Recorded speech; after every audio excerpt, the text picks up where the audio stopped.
અને વિકાસની વાતો થઈ ગઈ છે, વિકાસના બળગા ફૂંકવામાં આવી રહ્યા છે, વિકાસના સપ્તાહોની ઉજવણી થઈ રહી છે, પણ ખરેખર ગામડાઓનો વિકાસ આ ભાજપ સરકાર કરી શકી છે ખરી?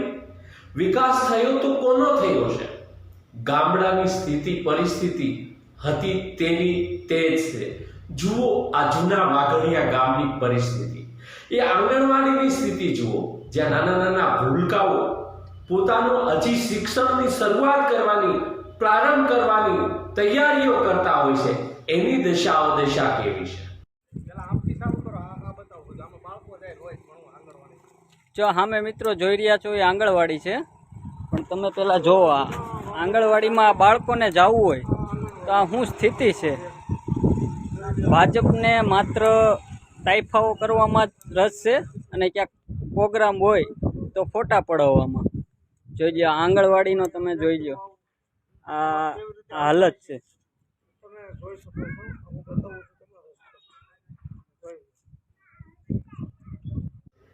વિકાસ વિકાસ વિકાસ, પણ કોનો વિકાસ?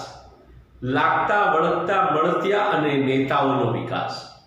આ દેશ અને આ રાજ્ય વર્ષોથી ભાજપ શાસિત, ગુજરાત રાજ્યમાં 30 વર્ષથી ભાજપનું શાસન છે, કેન્દ્રમાં 10 વર્ષથી ભાજપની સરકાર છે, ગુજરાતમાં 2.5 વર્ષ થાય ત્યાં આખી મિનિસ્ટરી આખી મંત્રીમંડળને બદલાવી નાખવામાં આવે છે। તો તમારી દ્રષ્ટિએ આ મંત્રીઓ ફેલ ગયા છે કે પછી એમને લૂંટનો જે પરવાનો આપવામાં આવ્યો હતો એનો સમય પૂરો થઈ ગયો, એટલે હવે બીજા 2.5 વર્ષ માટે બીજા લોકોને તક આપવાના પ્રયાસો થઈ રહ્યા છે? વિકાસની તમે વાતો કરો છો, વિકાસના બળગા ફૂંકો છો, વિકાસના નામે તાઇફાઓ કરો છો, પણ વિકાસ થયો છે કોનો?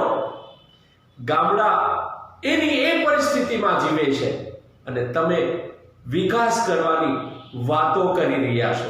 હવે ગુજરાતમાં જનતા ઉકળી ઉઠી છે, ત્રાસી ગઈ છે અને આવનારી ચૂંટણીઓમાં ભાજપને આના પરિણામો ભોગવવા પડશે। આ રસ્તો અમારા વાડીસીમનો રસ્તો છે, આ ગંદકી કેવડી આ ગંદકી છે, આ પંચાયતને રજૂઆત કરવા છતાંય કાંઈ થતું નથી।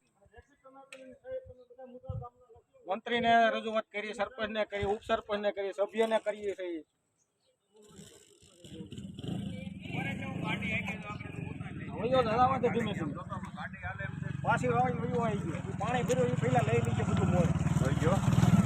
જોઈ લો આ કાકા જાય છે ગાડી લઈને, તમે જુઓ આ વાડીએ કેમ એને નીણપૂળો લેવા જવું હોય તો આમાં કઈ પરિસ્થિતિમાં જતા હશે।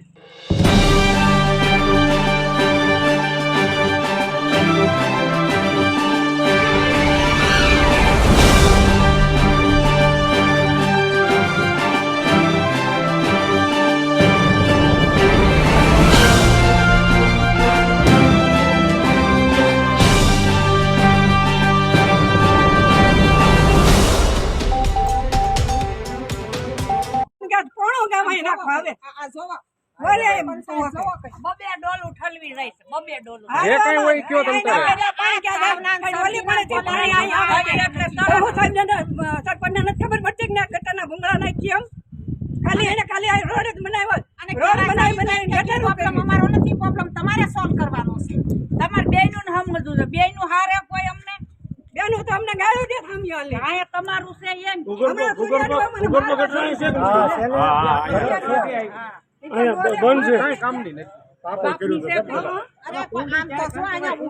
હવે આમાં આરસીસી કર્યો દેખાય તમને અને અમે આમ જો આ ઉતારો તો છોકરા જો એક આવે અહીંયા જો ફારમ એક આ બાળકોની આવી હાલત છે, જો એને